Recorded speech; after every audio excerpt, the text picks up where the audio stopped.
we have heard about this, that men should get out of this cycle of life and birth. Can you throw some light on that?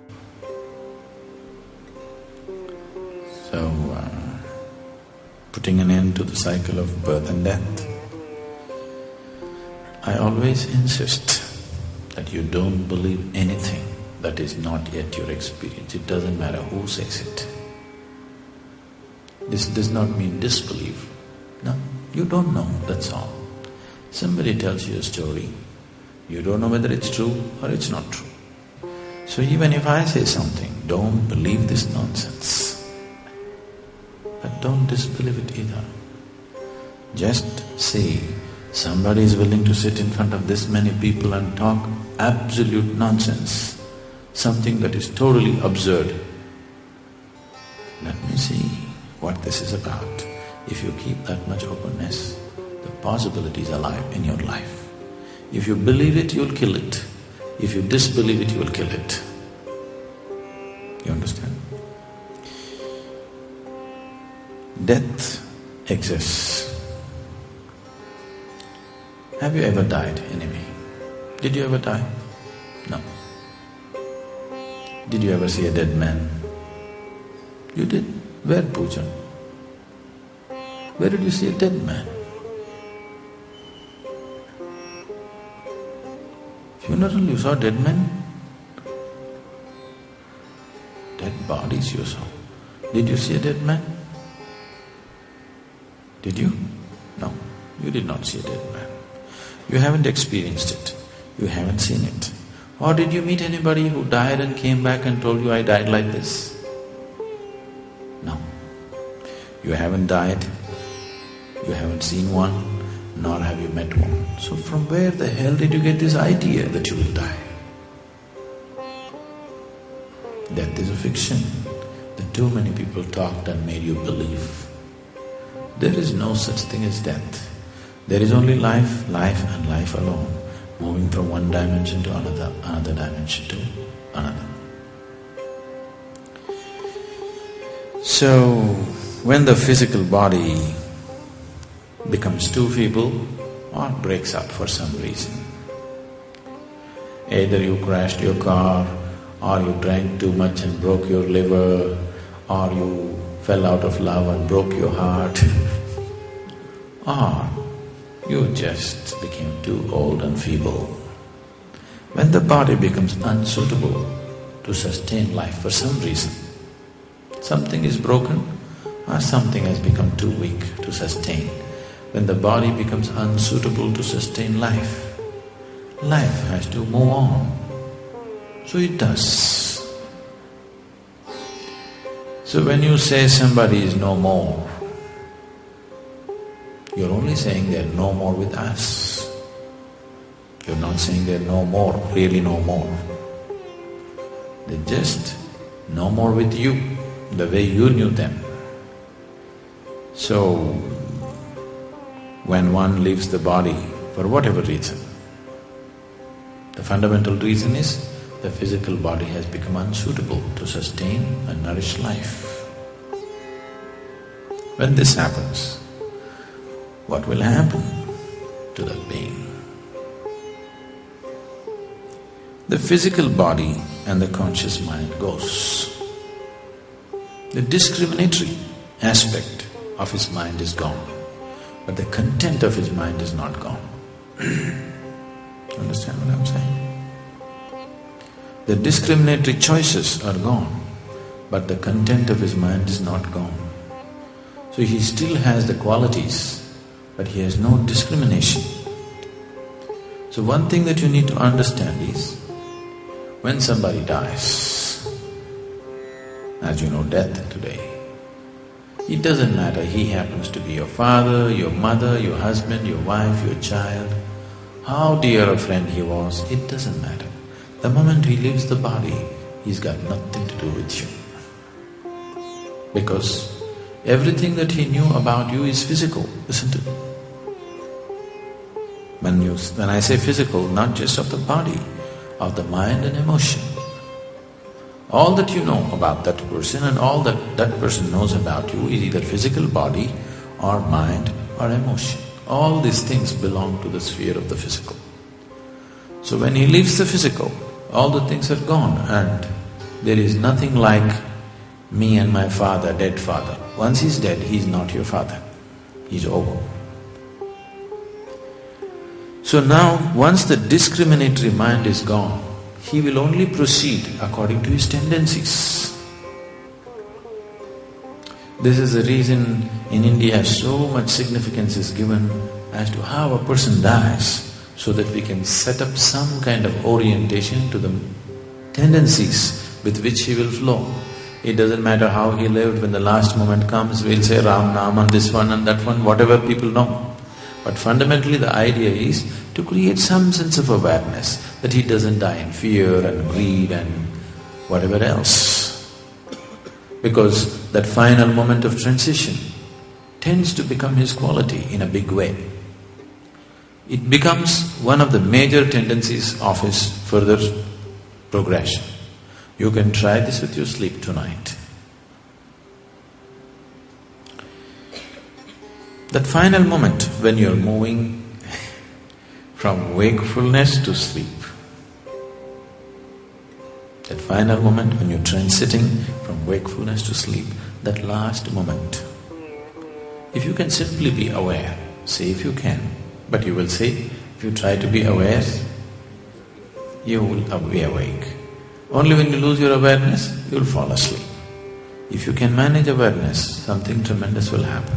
If that is not possible, at least try to bring some quality to the last few moments of your falling asleep. Let's say you make it very loving within yourself, or you make it very happy within yourself. You will see that quality will continue through the sleep, always. If you can bring that some quality to the last moment of transition from wakefulness to sleep, that quality will continue. That's exactly what will happen with death also. If the final moment a certain quality is brought in, then that quality will continue. It is because of this understanding. You know, in India when people want to die, they don't want to die in Mumbai, they want to go to Varanasi and die. You know, still people go. There used to be a major… Varanasi is a death place. People used to go there, in lakhs of people used to go there just to wait and die. Because for centuries, this has been one place which was concentrated with any number of enlightened beings. Not anymore. But it used to be a center. So, people thought if they go there and die, there was always help coming. They could die in a right kind of condition. So, this cycle, suppose the body broke because of some reason, the life energy is still vibrant. When the life energies are still vibrant, if the body breaks, either because you shot yourself, or you crashed yourself, or you drank yourself to death, or whatever, your life energies did not become feeble, they're still vibrant, but the body broke for some reason. Now, this being will have a long transition because the vibrancy of the energy is still there, it has to wear itself out. There is something called as prarabdha. Oh, you heard of what's prarabdha? Prarabdha means it's the allotted karma for one lifetime. Because the stock that you have, if all of it comes into one life, you can't live. You have a warehouse. This warehouse is referred to as sanchita. You can't handle the warehouse of karma. So, a retail stock has been given to you to dispense in this life. But generally most people gather more new stock than getting rid of the old stock. In the process of getting rid of this much stock, they gather that much. So it goes on and on and on. Because of this, a certain vibrancy is there in life energy. Unless it becomes feeble, he cannot find another body. If you have to leave this body, your energy should become feeble. If you have to enter another body, your energies have to become feeble.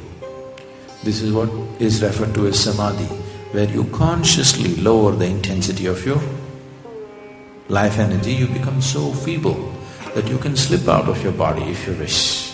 And you can slip into something else because your energies have become so feeble. They don't have the vibrance of normal existence.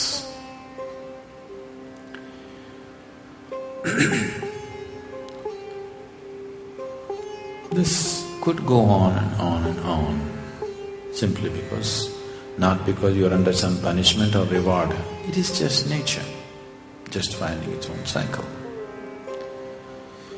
So when certain awareness arises within you, not because you read something, somewhere you began to feel the meaninglessness of the cycle.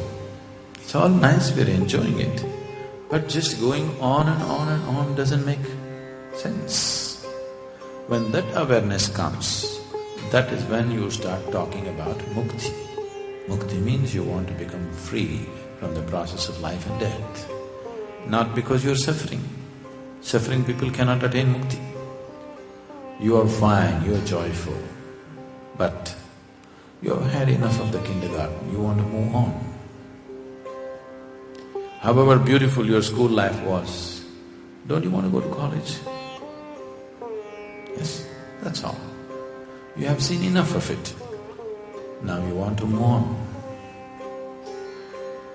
So, this being, whatever you call as this, me right now, you can… I always use negative terminology so that your imaginations don't fly away. So let's say your emptiness or your darkness. Because if I say light, then you'll not start shining all over the place. If I say God, then you'll start doing funny things. This empty darkness that you are, you can't imagine much about darkness, isn't it? You wouldn't like to talk to anybody, I'm darkness. But if I say you're light, immediately you would like to go and tell your neighbor, I'm divine light. So we always use negative terminology so that your imagination doesn't fly off and make you very hallucinatory. So this empty space within you is like a bubble. Karma is the wall of the bubble. Without karmic substance, you have no existence. Karma is not your enemy. It's only because of karmic substance you are glued to the body. If all your karma is removed, you cannot be held in the body. So it is a bubble. Even though you slip out of the physical body, this bubble is on. And once it loses its vibrance, it'll find another body, naturally. So we want to prick the bubble right now. When you say, I want mukti, what you're saying is you want to prick the bubble in such a way that this emptiness which is enclosed within the bubble bursts and… Let's say we blow bubbles here now, lots of bubbles. But the moment they burst, the air inside the bubble, where did it go? It's become part of everything. So, mukti means just that. Enlightenment also means the same thing.